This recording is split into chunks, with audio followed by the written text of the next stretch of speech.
What's up guys, welcome to my channel.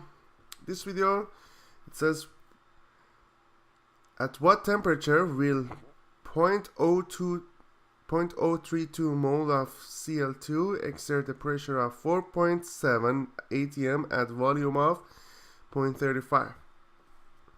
So in this question I need to use ideal gas law. Ideal gas law is saying P times V equals to nRT. So here V is given 0.35, pressure is given 4.7, temperature is not given, number of moles is given, and we need to find out the value of R. So P is 4.7 atm, V is 0.35 liters, N is 0.032 moles, and we need to find out the temperature. So first of all, I need to find out the value of ideal gas law, ideal gas constant, based on the ideal gas law. So I need to find out the right amount. There you go.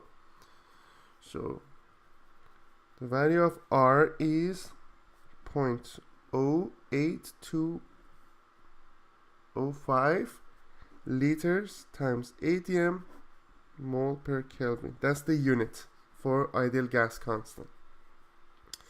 So I can say T equals to P times V divided by NR. P is 4.7, V is 0.35, N is 0.032, and R is 0.08205. So we have 4.7 times 0.35 divided by 0.032 divided by 0.08205, which is gonna be 62652 Kelvin. And if you want to write it in Celsius, you just need to subtract it by 273.15. It's going to be 353.37 degrees Celsius. So that's the final answer. I hope you liked this video. Please leave me a comment if you have any question, and I'll get back to you as soon as I can.